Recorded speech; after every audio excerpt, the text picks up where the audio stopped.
What's going on, family? This is your boy DeAndre. I am here with you for a what I'm going to be doing called the recap. So every Tuesday at 12:45, immediately after our lives, I'm going to do what I call the recap. Just have it not very long at all. It's about a 15, maybe 20-minute discussion with you all, answering any questions that you may have, doing a recap of what the conversation was about, kind of the things that we discussed the night before on the live, as well as just kind of have some just dialogue or maybe hit some points that we weren't unable to actually accomplish before. I know it's something new. I know it's something not that has not happened before. I'm going to fix my camera just a little bit. I'm sorry, guys. I'm just fixing a little bit because it's a little. But I know it's not something that's normal and new and not all that you may not always see. So I may not get a lot of people who will log into these and may not pop onto these, and it may be something that you got to get accustomed to. But please make sure that you follow me right here every Tuesday. Also Tuesday at 12:45 p.m. for the PickEd Speaks recap. I may bring a person on or two just to kind of have a quick discussion. But again, it's not very long. It's not meant to be long. It's just simply meant to just do a recap and just to follow up and answer anything and just kind of have some quick dialogue about what has happened before. So really quickly, I just want to kind of discuss and thank again all of you all who tuned in for the first season, for the first episode in the second season. I don't know about you, but I'm truly excited about what PickEd Speaks is going to do in 2021. This season is going to be absolutely amazing. We started the season out amazing with choreographer, actor, author, businessman, Darren D. Henson. And so we're grateful and thankful that he joined us yesterday. If you missed it, please know, if you missed it at 1 o'clock, in just a few moments, we will do a recast. We will be rebroadcasting our live at 1 o'clock. So please be looking on Instagram, YouTube, Facebook. Please be looking out on the social media outlets because we will be rebroadcasting what happened yesterday in about 9 minutes at 1 p.m. And that'll happen every Tuesday immediately after these recaps. We'll make sure we rebroadcast it at 1 o'clock. So I just want to again thank you all for being a part of that. Please be tuning in and making sure that you're paying attention to our social media outlets. If you know any individuals who might be interested in joining and being a guest on PickEd Speaks and want to, have a story, please make sure you send it. They send a message to inspire@IamDrPickett.com. Just make sure if they're interested in joining and being on the show, or if they're interested in having their business sponsored, their business highlighted, and they want to be a sponsor to the show, or just want to get people out, get their information out there so that people can know who they are, please make sure they send it to inspire@IamDrPickett.com. So I just wanted to kind of come on again to say that, but I also wanted to come on and address something that occurred yesterday as well. And I wanted to kind of make sure that I did not skate over it, and I wanted to get a chance to actually see to address it. And this is actually the highlight, if you will, of today's recap. Yesterday, when we had Darren on, he discussed it was a topic that he discussed towards the beginning of this show, when I addressed and asked how he got into dancing, and he kind of went into detail about kind of how he got started and how he got interested in it. But then he also added some more information in there, and he kind of talked about his views and what he felt about the dance community as it is right now. And I wanted to talk about that for a moment because I kind of sat back with it for a minute. I actually had some of you all even reach out to me via Instagram and via my inbox, and some of you all text me as well, and just kind of shared your feelings about it. And not to say that I didn't have some of the same feelings, and so I want to address it here. And I want to make sure that I'm very crystal clear with you all on my thoughts about it. This is no take at him or anything else. I just want to make sure that you all are clear on my thoughts about it. And so in his comment, and for those of you who did not catch it yesterday, please make sure at 1 o'clock when the replay does come, that you take a chance and you take a moment to look at it. And you evaluate for yourself, and comment as well. Please do, because I want to hear from you. And if you have comments about the show and things that are going on, please make sure that you send it to inspire@IamDrPickett.com. But he made reference in yesterday to the conversation as it pertains to dancers and where the dance movement has shifted to. He talked about how, as of right now, the dance movement has shifted to more a feminine. It's become more feminine, and more men are engaging in more feminine dancing. He mentioned and alluded to heels, and he alluded to kind of that regard. And one of the things that I kind of wanted to address is because of the fact that we have to be sometimes very careful about the narratives that we put out there, because of the fact that the art community, the dance community, whether it be art, whether it be music, has always been a different form.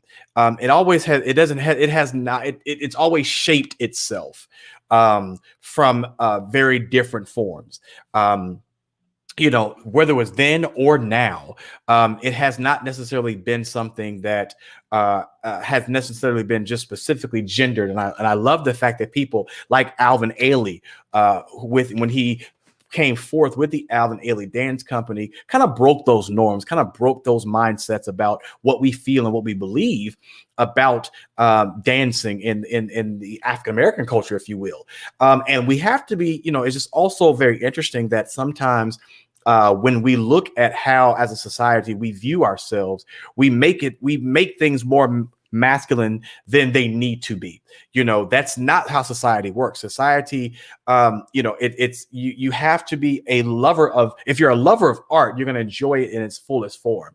And I think yesterday, he did not get an opportunity, or he didn't take the chance or take the time to expound on what he was trying to say. And though I had an idea of where he was going, I think in many cases it really did not rub people the right way, because of the fact it made it seem very sexist, and it made it seem slightly judgmental. One of the things we have to understand is that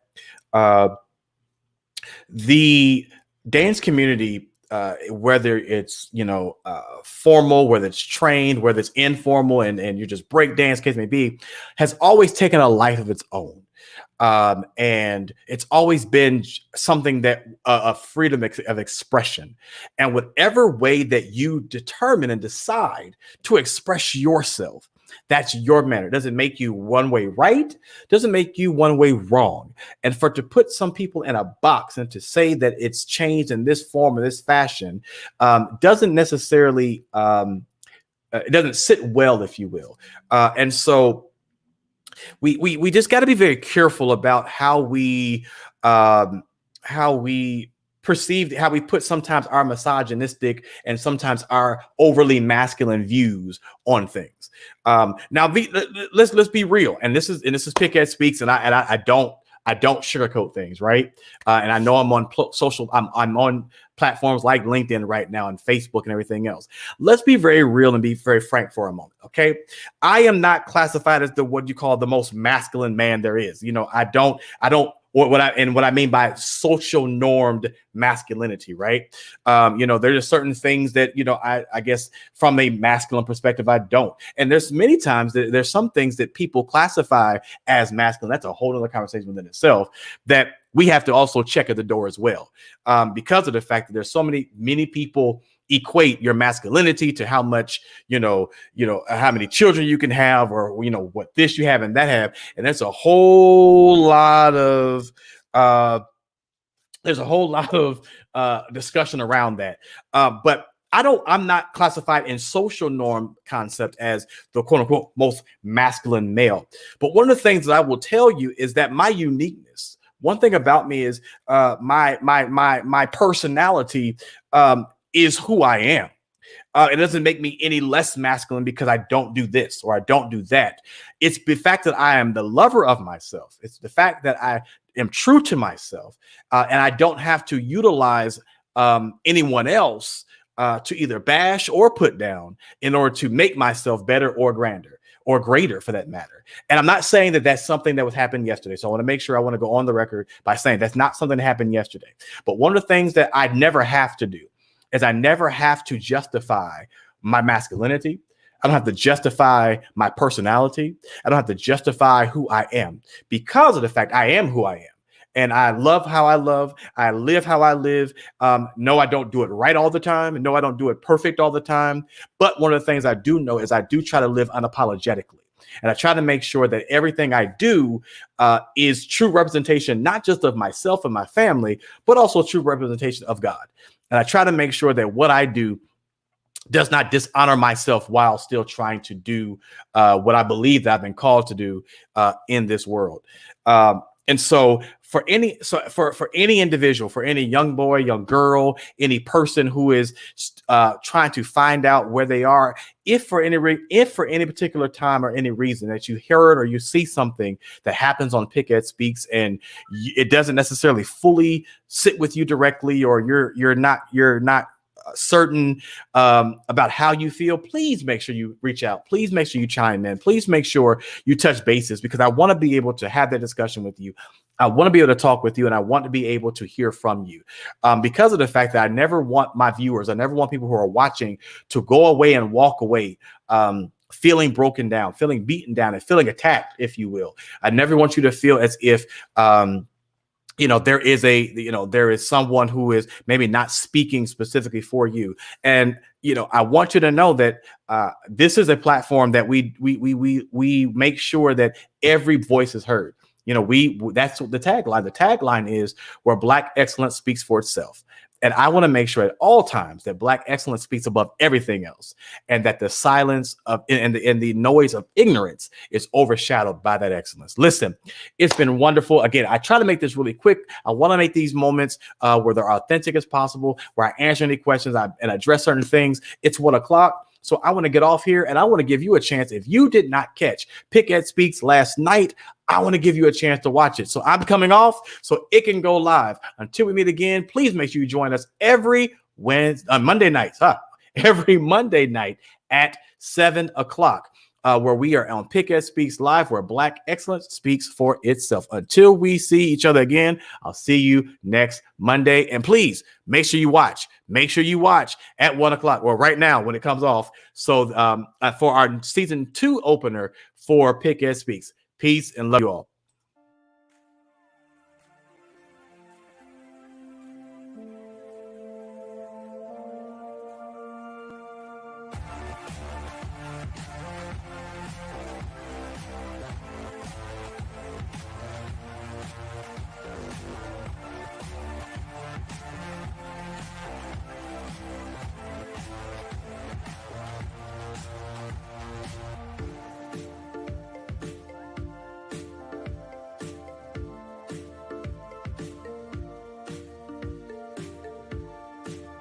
Thank you for watching PickEd Speaks, where Black excellence speaks for itself.